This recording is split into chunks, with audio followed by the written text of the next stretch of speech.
Red Dead Redemption 2 é um jogo incrível, a gente já sabe disso. Você está no Geografia Topzera, eu sou o professor Josiel e hoje a gente vai falar sobre neblina. O que é a neblina, como ela se forma, enfim.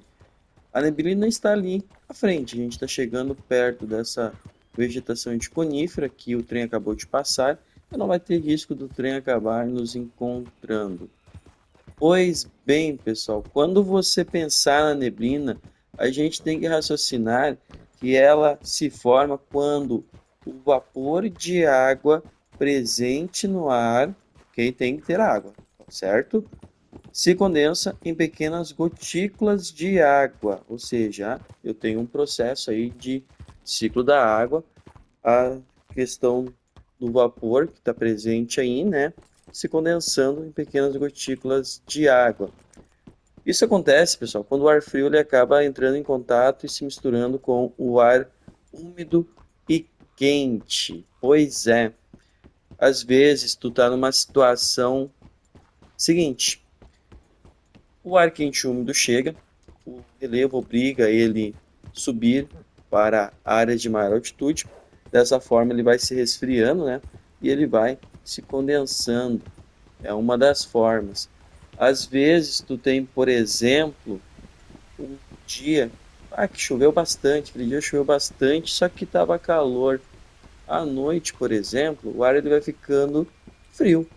E assim pode ocorrer a condensação e formação da neblina. Então, assim, recapitulando, a gente está saindo já dessa área, vejo que a neblina se dissipou, tá? Eu tenho mais neblina ali perto, vejo que tem um recurso hídrico.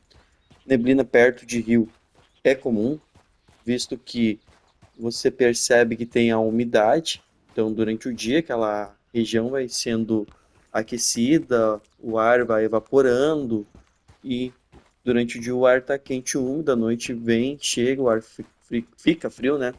E acaba então tendo a condensação e a formação sobre essas superfícies líquidas.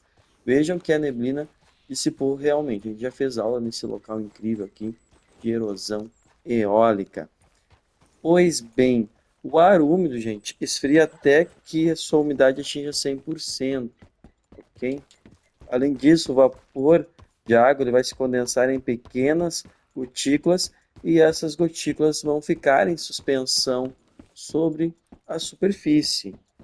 Pode ser líquida ou pode ser a parte do continente, uma parte de terra, não precisa ser basicamente o rio.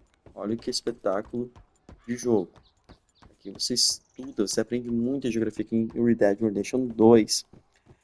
A neblina, onde é que a gente encontra ela de uma forma mais comum? Como é mais fácil? Onde é mais fácil encontrar a neblina? Vamos sair aqui um pouco do trem, olha os animaizinhos aqui. A neblina é comum em lugares mais frios.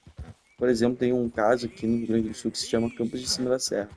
De tarde é muito comum ter neblina, porque vem o ar quente e úmido do oceano, porque nas áreas próximas ao oceano vai subir o relevo, né? A altitude lá faz com que a temperatura seja menor. Isso causa a condensação e a formação de gotículas. Daí a gente até chama de vibração.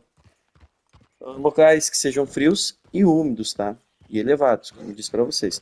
No Brasil é muito comum no inverno, devido ao menor índice pluviométrico de alguns locais, ok?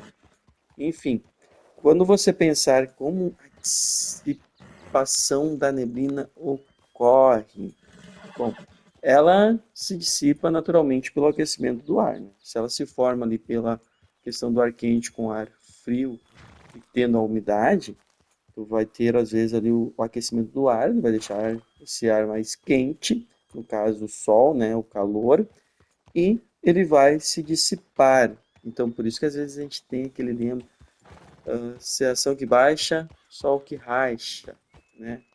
Tem neblina, nevoeiro, seação, são sinônimos que a gente usa para essas gotículas suspensas aí no ar. Quanto tempo, basicamente, isso vai demorar para se dissipar? Aqui no jogo se dissipou, bastou eu sair do lugar aqui que ela foi embora. Porque ela não ocorre em uma totalidade, uma área gigantesca às vezes, né? Às vezes é num local específico. Ela vai se dissipar e o tempo que ela vai demorar vai variar de de acordo com as condições atmosféricas, tá? Termos meteorológicos para a neblina, tá? É nevoeiro ou névoa, certo? Se inscreve aí no Geografia Topzera, um forte abraço e até a próxima aula.